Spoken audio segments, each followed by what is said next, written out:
Memphis Bleek noticed a red flag in Beanie Siegel's clothing line business and tried to warn him, but Siegel thought he was hating. Fast forward some time and Bleek was right. And then this is just another random sentence. Dame Dash owed Beans millions. So apparently Dame Dash owed Beanie Sigel millions. Bleek tried to tell him about some business shit on the business side about his clothing brand. It didn't work out. This is a clear-cut indication of, I'm going to keep it a buck. I'm going to just be straight up. Black people believing that everybody is against them and hating on them. Wow, I hate to see that type shit because it's not that all the time. It's that a lot of the time. And we do got to get better at that shit. I'm not saying it's not a true thing, but sometimes there are people out there that are out to help you. I think we should judge people based off of their character and not our, what's the word I'm looking for? Just our transgressions is not the word I'm looking for, but all of our bullshit. We shouldn't blame and fault other people for what good information they may be trying to give us because we came and aren't ready to receive that information. Let's take a look at what this is about and what's going on. I used to get the word from Big Homie, yo, niggas don't ship up, they don't act right, we gonna do this. And I used to be telling these guys, yo, it's only a matter of time before it's over. We gotta get this right. And they used to look at me like, whatever. Like, I remember a time, right, I want to start this over because he just said a lot in 15 seconds. You gotta understand, Bleek is like, that's Jay's guy. To this day, obviously. Like, they grew up together.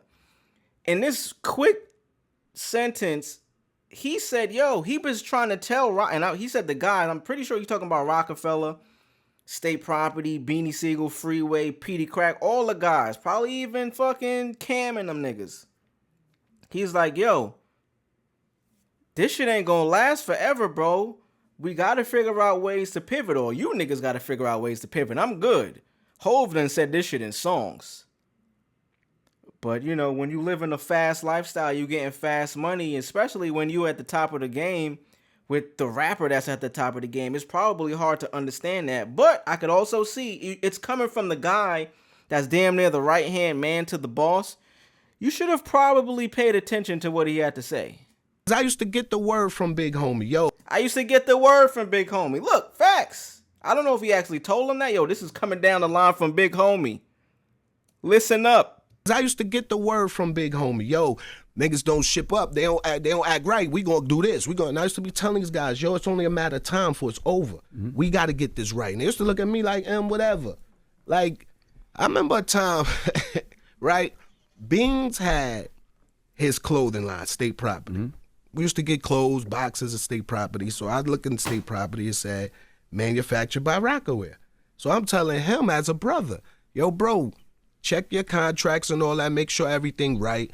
Like, because I see it's manufactured by Roc-A-Fella. I don't think Roc-A-Fella was making their own clothes. So how they making your clothes? Like, just as a businessman, this was like, didn't seem right. And this was at the time when he was saying, yo, I'm going to jail. I'm going to sign Freeway and the Young Guns to Roc-A-Fella. When I come home, they going to give them back the State Property. And I'm just sitting there like, oh, you think business work like this? So I'm trying to tell him these things like, he looked at me. This was when I knew me and Beans the relationship wasn't the same. Because he was like, yo, it sound like you hating on me, fam. And I'm like, what you mean? He like, yo, if Jay your man like you say, why you ain't got no record label? Why you ain't got no clothing line? Hating ass shit, bro. Who was the real hater? I had to pause it right here because he's speaking volumes to at every level, not even just at the level that they are. At the level that they are at, let's just say the top. If there's 3 levels, there's top, middle, bottom. They were at the top because they were successful, they were making money, and they had ends to make other business ventures possible.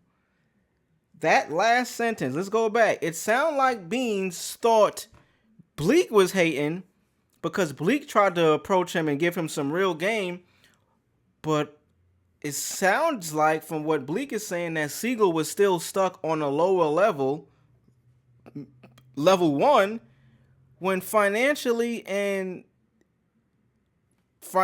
he was at the top level. He had everything it took to make the way and make himself a better person, and the people around him. He had everything it took, but he was still stuck in a mentality that wasn't helping him. Like that, I see that you see that every day from people on the internet, people you don't know, people you do know. The first person to get in your own way is going to be yourself if you're not prepared to take that next step. Bleek tried to put him on the game, and instead of him listening to his brother, he fucking turned around and not only ignored his game, he tried to flip it and be like, you know what? I don't know how to take this information. I'm going to flip it on you. Hey, man, yo, this supposed to be your man's, right? Why he not looking out for you?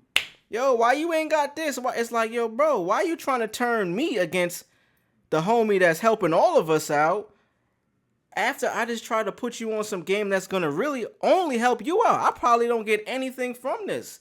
I'm doing this out of the love of my own heart and the kindness and goodness of my own heart. But you're so much still on this lower level mentally.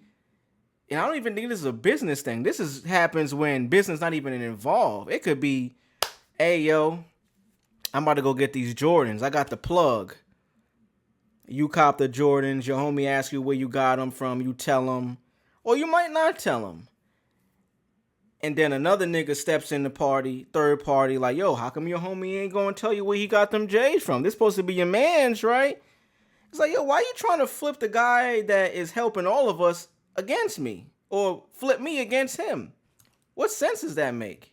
Back to state property, and I'm just sitting there like, oh, you think business work like this? So I'm trying to tell him these things. Like, he looked at me. This was when I knew me and Beans the relationship wasn't the same. Because he was like, yo, it sound like you hating on me, fam. And I'm like, what you mean? He like, yo, if Jay your man, like you say, why you ain't got no record label? Why you ain't got no clothing line? Dang, my man, he taking care of me, all this. And I'm like, I feel you, but you know why I don't have those things? Because my bro would never exploit my ideas for him to make a bag. Damn. That's what you need to realize. They're taking your ideas. And then when he came home from jail, what he said, they ain't owe me $2 million. Should have listened to Blizzle. But like I said, Jay not my man, though. Should have listened to Blizzle, man. I just think when it comes to the hood, because I'm going to just categorize this as the hood. These niggas was making buku bucks, but that mentality of the hood is not that easy to go away. Beans had that mentality stuck in the hood. Mind you, he was getting ready to go to jail. Fast money is a thing for people that aren't familiar with business. Even with just working a job, bro. Like, fast money, there's a gift and a curse to that shit. There's a gift and a curse to everything, but specifically fast money, because you could get caught up and end up in jail. A lot of things can come from living the fast money lifestyle. You feel me? So, at this point, Bleek basically tried to tell Beans, hey, bro, like, low-key, I feel like Beans went behind Jay back. Which is even more so showing Beans being Bleek being a stand-up guy, because he's like, yo, bro, our shit don't even got made by Roc-A-Fella on it. How the fuck yo shit state property got made by Roc-A-Fella? Roc-A-Fella don't even make Roc-A wear and Roc-A-Fella clothing. It's just Beans was probably so caught up in not knowing business and so caught up in like the street mentality trying to get fast money, he probably didn't even understand how much money he was making from the clothing line. I remember when state property clothing came out. It didn't last that long, but I mean, I remember it was a thing. The movie was a thing. The label was a thing. Like, I remember, bro. Like, I was outside at this time. You know what I'm saying? Look, even Drizzy wore it. I don't know how many people fuck with Drizzy, so that may not be like a stat, but even Drizzy wore the shit. You feel me? Like, state property had their own Carhartt jacket at one point, I feel like. But, man, if you're not keeping up with your business, and everybody is guilty of it at one point, especially if you in it young. Chat said, I've seen fast money ruin people. Yeah, that shit ruins a lot of people. Fast money will ruin you if you aren't one. I've seen fast money help people too. If you don't have a plan and you just in it for the money, it will ruin you. But if you got, you might have a plan. It may not be the best money. It may not be the safest money. But if you got a plan, hey, shit. Get your plan on.